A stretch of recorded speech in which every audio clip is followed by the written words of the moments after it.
Hi, my name is Matt Carroll with World Class Coaching and with the help of Academy Sports Coach 2024. I want to talk to you today about a session that I've designed for switching the point of attack. What I find when we're switching the point of attack or we're trying to go forward is we have trouble switching the point of attack when the defense is able to kind of put us in a position where there's some kind of influence between the midfield and the central midfielders and the wingers. And we have trouble and we kind of get in this tunnel vision thing. And I think a lot of the players, we talk about FSB, which is forward, sideways, backwards. I mean, that's kind of our reads. Forward's best if forward's there.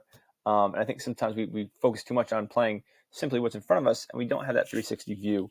So this session's working on that process of the technical aspects of receiving a half turn, looking for those body shapes, stuff like that, but also the concepts and how it'll open up looks for us, and it kind of rewards the ability to switch the field here by creating better scoring opportunities that maybe they won't see on the field, but they're immediately evident in the games. In the first one, we're going to start with a passing pattern, just technical. We're going to focus on a couple things here. Firm passes to the back foot, making sure we don't short a pass, not blasting this player, but all that stuff. But for this player, the pivot player, they're going to check out. All right, we're going to talk about providing depth. Okay, you might even want like a coach here to show them how far away they are. Okay, and talk about like if you receive here, try to go 1v1. If you receive here, try to pass. Look at how much space that you have available to you if you provide that depth and the room you have to see what's going on, because the ball will travel faster than you, and you can take that time to move back further because the ball will give you that pace to be able to switch the field. So we go here. This player passes, again, receiving the half turn. We're talking about back foot, creating depth, taking our first touch towards our target, and we just swing the ball to the other side here. You can add other things in as well. You can, this could end with a shot, with, maybe this backside runner makes a cross through and we find a through ball, something like that. But just for the simple basics of we're just working specifically on those little technical aspects of switching through our sixes or eight or whatever you have there. The player then checks back in after they pass it, and then they check back out again and provide that depth. And then what we do is after a few passes, we rotate where this player then moves here, this player then moves here, this player then moves over to here. And we're just getting, again, those little technical things out of the way to talk about what we're going to look for when we actually get into game-like situations. So the next one, what we're going to do is we're going to divide the field in half here. All right, I'm going to put, you can have goalies, but I always get a little nervous because there's going to be two balls in play at one time, and I always get nervous about a goalie taking a knock with that, taking a blind side, someone who's not really paying attention, blasting a ball, something along those lines. So essentially what we'll have is we'll have three players attacking, and you can do more or less depending on what you're looking for. Three players in black defending over here.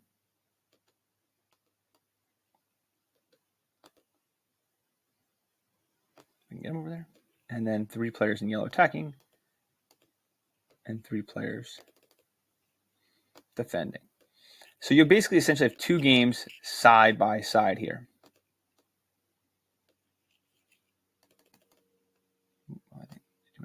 And the rules are essentially one too many. That team on the left here in black is trying to score on this pug goal. Team in the yellow over there is trying to score on that pug goal. So what happens is when there's a turnover, so we've got 3v3 going on here, everything's going on. My computer just keeps zooming all of a sudden. Let's say a ball is misplayed and the defense is able to win the ball. Okay. They're going to look to then switch the field. And if done well, what we should have is a situation where ball switched and we have numerical overload with balls. So we have two balls against three defenders, giving us more opportunities to score here. And especially what will happen is, the ball will be over here, eyes of the defender will be here. Maybe this player makes a backside run off the ball. So we're looking at the communication. We're looking at the field vision. We're looking at scanning. We're looking at looking for the through ball or switching the point of attack because, we get focused on the what's going on here, but we're trying to expand their minds and have them scan for the larger picture. So yes, you have to worry about the ball that's on your side, but you're always looking for that opportunity of what's going on the other side of the field. So is it totally game-like? Not exactly, but what we're asking the players to do is to see a wider range of parts of the field. And that's ultimately what switching the point attack becomes is I'm going to draw the eyes of the defense here, but I can see have the vision to look at somewhere else on the field and find that opportunity elsewhere.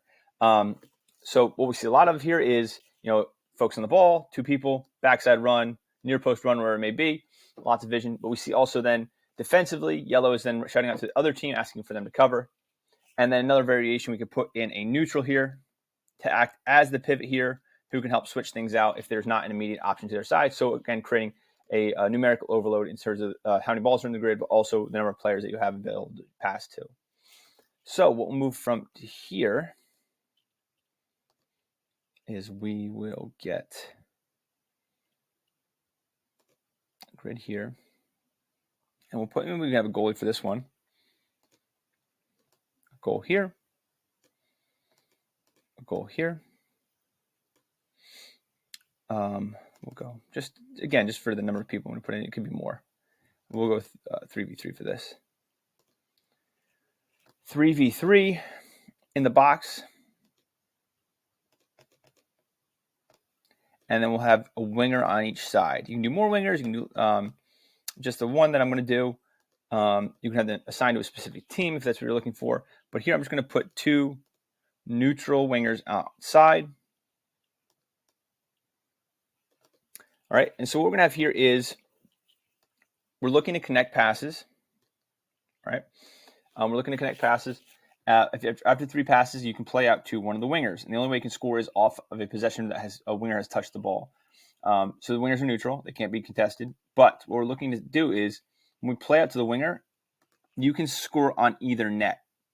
So we're asking for them we want them to envision kind of these are pivots. These are end to end. Maybe this is a target player. This is a pivot player. And the goals are more going side to side. It's not a goal as in specifically a goal like scoring a goal in the game. It's a goal as in it's a target in which we are switching the side of the field. So what will happen is if we play here, right, maybe the winger moves and drops down here, and the defense is dropped low here to defend, we then are playing back to our pivot, who's then able to switch the field to this player who makes the off-the-ball run and score on the other side. So we're, again, the focus here is it totally game-like? If you can get them to envision it as a side-by-side game as these are pivots, yeah, it can be pretty game-like. It's simulating a midfield situation. But we're asking players, again, to scan and see a bigger picture of the field. There's more opportunities for you. You can score on either goal. You can go either way.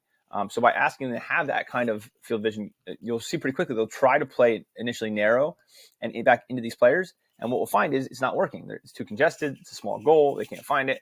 It's these large switches and finding these breakaways that's going to be to their most advantage. And again, the trick is getting them to understand that this isn't, again, that's the goal. That's the goal. It's the targets, which is switching the play and playing wide. And then finally, I would end on a scrimmage that where we're going to focus specifically on those switches, maybe awarding points for opportunities where we play through our pivots, maybe a goal in which the point of attack is switched through one of our central midfielder players. The goal is worth more, something along those lines. Or even if you're just going straight scrimmage, but communicating those concepts of stopping and focusing and specifically coaching those moments in which we can change the point of attack to utilize an overload of defenders on one side and not the other. So love to hear in the comments some of the things that you do to get the players to have that 360 peripheral vision to scan the field and to be able to look for these switches in play. So you can leave those in the comments section. One more time, my name is Matt Carroll, World Class Coaching and Academy Sports Coach 2024. I hope this session finds you well.